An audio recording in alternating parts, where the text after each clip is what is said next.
You got the good news. You read it twice just to make sure it was real. And for about 4 seconds, maybe 5 if you were lucky, something that felt dangerously close to hope. And then, without choosing it, without meaning to, you killed it. Your brain flipped a switch you didn't touch, and suddenly you were rehearsing the disappointment instead of living the moment. You found the flaw. You remembered every other time something like this had ended badly. You pulled back. You went quiet. You told yourself not to get ahead of yourself, even though nothing had gone wrong yet. And then came the voice, the one that's always waiting just behind the good news, saying things like, "You can't even enjoy this, can you?"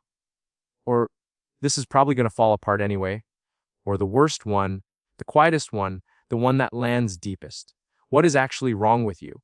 If any version of that sounds like your life, I need you to stay here, because I'm about to tell you something that nobody has probably said to you before, and it is going to change the way you understand yourself completely. Before we go any further, I genuinely want to know, what was the last good thing you talked yourself out of before it even had a chance? Drop it in the comments. Because your story might become the exact video that helps someone else understand themselves. And I read every single one. There's a belief that runs so deep in our culture that most people don't even recognize it as a belief anymore. They treat it like gravity, invisible, obvious, assumed. The belief is this: positive people get positive outcomes. And if you can't hold on to good feelings, you must be doing something wrong on the inside. You must be negative, self-destructive, afraid of success, carrying some wound that makes you push good things away before they can hurt you. And the frustrating part is that this explanation almost fits. It has the right shape. It sounds psychological and meaningful. But when you actually sit with it, when you actually compare it against the real texture of your experience, something doesn't line up. Because people who do this, people who chronically deflate good news before it lands, are not generally negative people. They are often some of the most enthusiastic, deeply feeling, intensely curious people you will ever meet. They can fall in love with an idea at midnight and stay up until 4 in the morning chasing it. They can care about things with a ferocity that most people find hard to understand. They dream bigger than most. They feel things more deeply than most. But put good news in front of them, and something trips. Some internal sensor activates. And the excitement that was available just moments earlier collapses inward. That gap between "this person is clearly capable of enormous joy" and "this person cannot let good news land," that gap is the whole mystery. And that is exactly what we're here to solve. Here's the first thing you need to understand, and it's something that most people are never told directly. Your nervous system was not designed to help you feel good. It was designed to keep you alive. The ancient, deep pre-language part of your brain doesn't care about your happiness. It cares about your survival.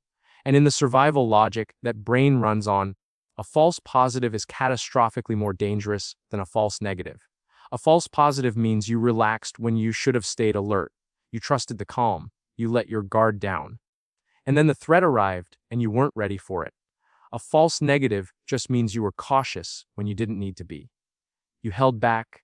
You didn't fully enjoy something, and the cost was a slightly less good afternoon. One of those outcomes ends you. The other one is just uncomfortable. So your brain, being the ruthlessly efficient survival machine that it is, defaults hard toward caution. It scans for danger inside safe moments. It searches for the problem inside the good news. It whispers, "Don't trust this," precisely when the world appears to be offering you something real. This is not a malfunction. This is the system working exactly as it was designed to work. The problem is that the design is very, very old, and your life is not.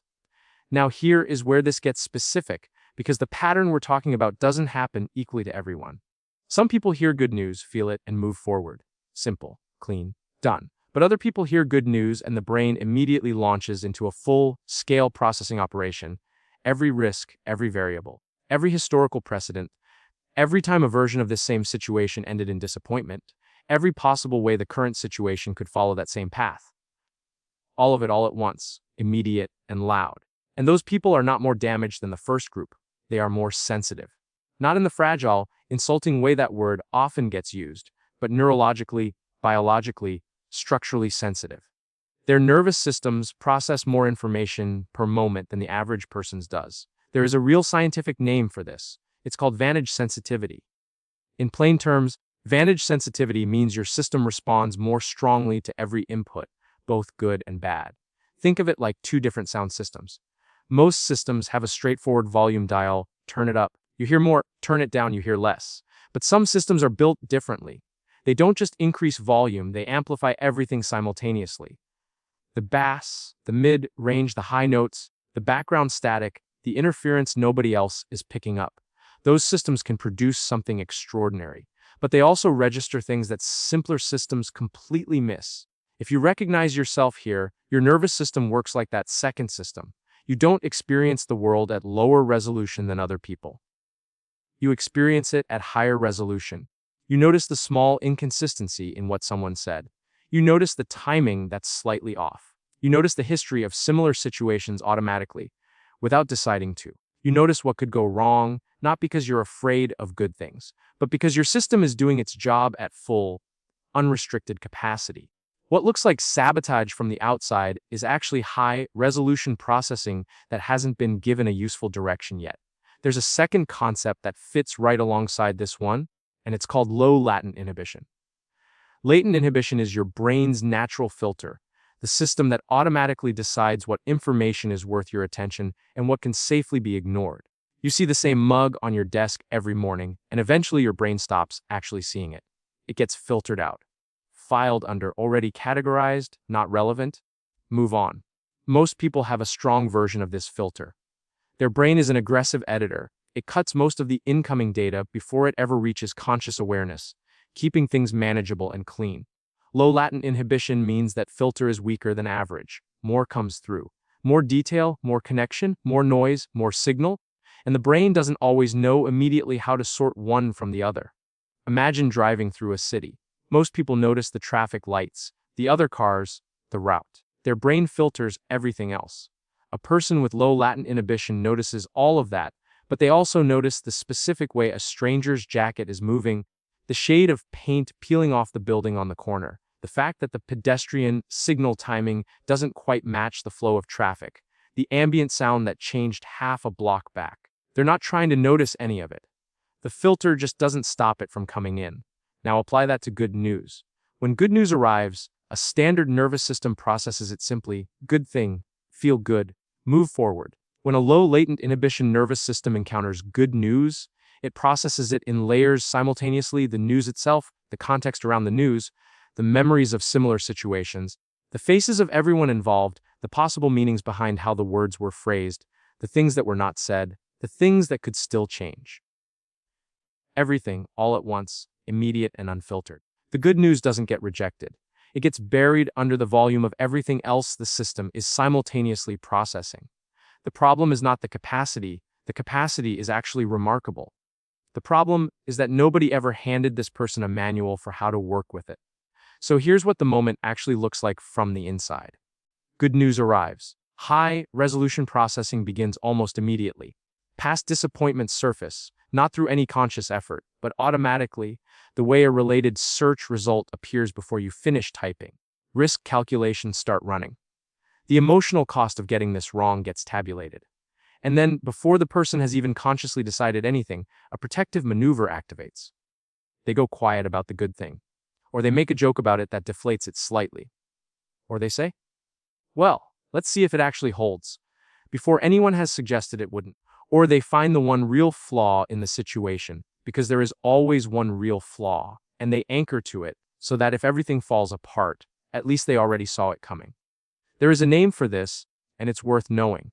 It's called anticipatory grief. In simple terms, anticipatory grief means grieving a loss before the loss has happened. It's the mind writing the sad ending of a story that isn't finished yet, not because it wants the story to end badly, but because a preemptive, controlled grief hurts less than a blindsided, public one.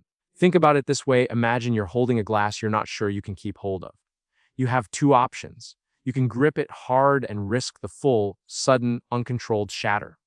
Or you can slowly, deliberately lower it toward the floor, choose the exact moment it makes contact, and manage the break on your own terms. Anticipatory grief is choosing the break. It is a coping mechanism, a genuinely intelligent one, built under real pressure for real reasons. But like all coping mechanisms, it costs something. It costs the experience of the good thing. It costs the particular joy that only exists inside real, unguarded hope.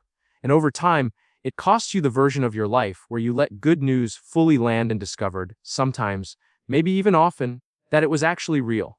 Now let's go back even further, because the deepest piece of this isn't psychological, it's evolutionary.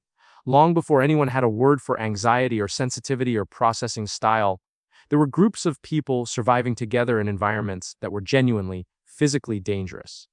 And those groups did not survive because everyone in them was the same kind of person.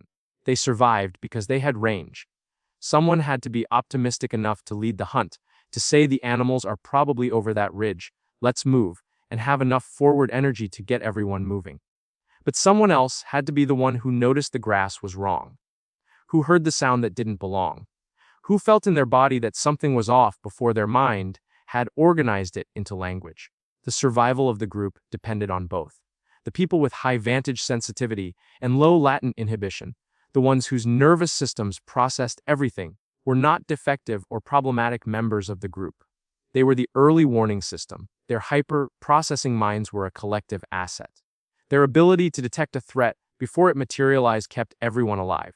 But here's the problem: that same nervous system, running in a modern context, doesn't have wolves to track. It has job offers and text messages and performance reviews. The threat detection system that was built to sense a change in wind is now analyzing whether the tone of an email means something bad is coming. The system hasn't changed. The environment has. What you're experiencing is not damage, it's a context mismatch. Ancient, precise, highly functional hardware running inside a world it was never designed for, and nobody ever explained that to you. I want to give this a name because having a name changes the relationship. I'm going to call this kind of mind a storm glass. If you've never seen one, a storm glass is a sealed tube filled with liquid and crystalline compounds. As atmospheric conditions shift pressure, temperature, humidity, the crystals inside the glass change. They form, they dissolve, they become complex and active before a storm arrives. Before anything in the visible sky has indicated any change at all. A storm glass doesn't create the storm. It registers it, often before any other instrument would. A mind built like the one we've been describing works the same way. It picks up atmospheric shifts. It becomes active and visually complex right before something changes.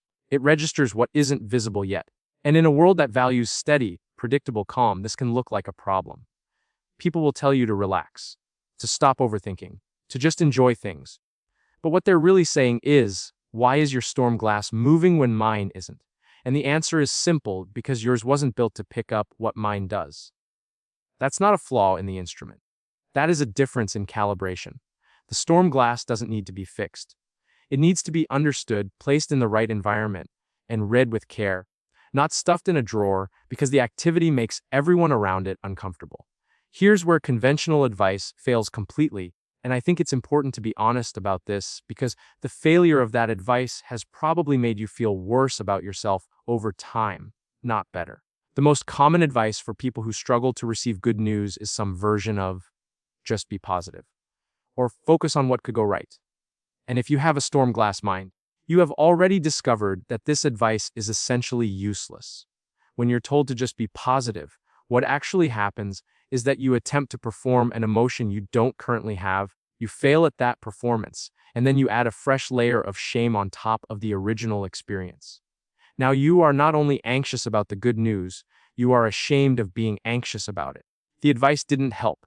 It gave the problem a new floor. The slightly more sophisticated version, think about all the things that could go right, sounds better but produces the same result, because a storm glass mind doesn't stop processing risks simply because you hand it a competing thought. The system is already running at full capacity. Adding a new instruction doesn't redirect the processing, it just adds noise on top of noise. The reason this advice consistently fails is not because the people giving it are wrong about everything. It's because the advice was designed for a different kind of nervous system. It was designed for a mind that processes at standard resolution and just needs a gentle redirect. A storm glass mind doesn't need a redirect. It needs a fundamentally different relationship with its own processing, one built on working with the system rather than trying to override it. And that is a completely different project. So let's talk about what actually works. The first thing I call naming the wave before it lands. When good news arrives and you feel the storm glass begin to activate, that familiar pull toward deflation, that instinct to find the flaw, instead of fighting it or trying to perform a better reaction on top of it, you name it. Quietly, honestly, just to yourself. You say something like, the storm glass is running, or I can feel the processing starting, or simply there it is. That's all. It sounds almost embarrassingly small, but there is solid science behind why it works. Research on what psychologists call affect labeling, which just means naming your emotional state, consistently shows that the act of naming what your nervous system is doing creates a measurable gap between the experience and your reaction to it. Think about the difference between being inside a wave and watching a wave from the shore. When you're inside it, the wave controls everything. You can't see it, you can't think clearly, you can't choose your next move. When you're on the shore watching it, you can see the whole shape of it, you can respect its power, and you don't drown in it. Naming the wave puts you on the shore. It doesn't make the wave disappear, but it changes the relationship entirely. You go from being run by the process to watching the process run. And from that position, you can actually choose what happens next. The second design choice I call the 15-second rule, and it's simpler than it sounds. When good news arrives and the storm glass activates, the most damaging thing you can do is speak immediately. Because when you speak from inside the threat scan, you speak as the threat scan, and your words begin building a case against the good thing before you have consciously decided that's what you want. The 15-second rule is a deliberate pause. Not suppression, not performance, just 15 seconds of not responding yet. The reason 15 seconds enough is that the brain follows a predictable sequence. First comes the surprise response, then the threat scan, and then, if no real threat is confirmed, the processing begins to settle. If you can wait through the threat scan before you speak, what comes out is usually more accurate, more honest, and less self-defeating. It's one of the smallest interventions possible, and over time it produces one of the most significant differences in how good news actually gets to land. The third design choice is evidence banking. This one takes longer to build, but it becomes the most durable tool available to a storm glass mind, and here's why. Over time, through disappointment, through situations where hope led to being blindsided, through every time you let your guard down and it cost you, your brain has built an enormous, detailed, highly accessible database of evidence that good things end badly. That database is not the problem. The problem is that it's only half the picture. There is another database that also exists inside you, smaller, less detailed, less frequently retrieved, full of times when good things worked out. Times the opportunity was real. Times the relationship held. Times the good news stayed good and the thing you were afraid of never came. Evidence banking is the practice of deliberately building that second database until it becomes as accessible as the first. The format is simple: a note on your phone, a journal, a voice memo, any private record specifically of times when the storm glass activated and the good thing happened anyway. Not a gratitude list. Not positive affirmations. A factual record of actual evidence that your threat assessments are not always correct. You are not trying to become blindly optimistic. You are trying to give your brain a more accurate data set so that it stops making important decisions based on only half the available information. The fourth design choice is designing for the landing. For a storm glass mind, good news often doesn't get sabotaged in the moment it arrives. It gets sabotaged in the hours and days afterward, when the processing has no structure to move through and the mind keeps returning to it, picking it apart, running the risk calculations one more time, looking for any variable it might have missed. This is what most people call rumination, but a more precise name is unsupervised processing. The storm glass is still running, still scanning, still picking up atmospheric data, but now it has no new input. So it processes the same old input in loops. Designing for the landing means you build a specific ritual for after good news, a defined action that gives the processing somewhere to go so it doesn't turn back on itself. For some people this is writing. You put every doubt, every risk, but what if, onto a page, and then you close it. The act of writing externalizes the internal loop and makes it something you can look at from a small distance, rather than something that echoes inside a closed space. For some people it's physical movement, a walk, a run, something that gives the restless, nervous energy a real channel through the body instead of a mental one. For some people it's a short, honest conversation with someone safe, not seeking reassurance, which backfires for storm glass minds, because the relief it provides lasts about 4 minutes before the next question arrives. But just saying the thoughts out loud and noticing how much smaller they sound in the open air. What you choose matters less than the fact that you chose it in advance, because when the storm glass activates, you need a prepared landing pad, not a decision you're making in real time while the processing is already running loud. Here's the part I most want you to carry with you. This trait, this storm glass sensitivity, this high-resolution processing, this inability to filter out what other people never even notice, is not a weakness wearing a disguise. It is a genuine, specific, irreplaceable strength in the right context. People who process deeply catch things others miss. They read rooms accurately when everyone else is operating on surface information. They build emotional intelligence that goes layers deeper than what most people even know is available. They make connections between ideas that appear unrelated to everyone else, because the filter that keeps those connections invisible in most minds doesn't run in them. They build interior lives of extraordinary richness. They feel the world with a depth and texture that, when they stop fighting the sensitivity, makes their experience of being alive more vivid, more real, and more meaningful than most people ever get to access. The storm glass does not become a burden because the sensitivity is wrong. It becomes a burden when it is placed in an environment that keeps insisting the sensitivity is the problem. When every signal around you says that your processing speed is a flaw, that your caution is a weakness, that your inability to just relax and enjoy things is a character defect. Those environments are not accurate. They were built for a different kind of nervous system, and they are measuring you against a standard you were never designed to meet. Your real work is not to become a different kind of nervous system. Your real work is to find and build the environments where yours works well, where the depth is valued, where the sensitivity is used, where the storm glass sits near the window and gets read with care, instead of being hidden in a drawer because it makes everyone around it uncomfortable. If you want to go deeper, I've put together a free guide that walks through the storm glass framework in more detail. It includes the evidence banking template, a clean breakdown of all 4 design choices, and a 1-page version of the self-talk script you can keep somewhere you'll actually see it. Link is in the description. No cost, no catch, just useful. And if this video opens something in you, if it names something you've been feeling but couldn't quite locate, I want to leave you with one question to sit with.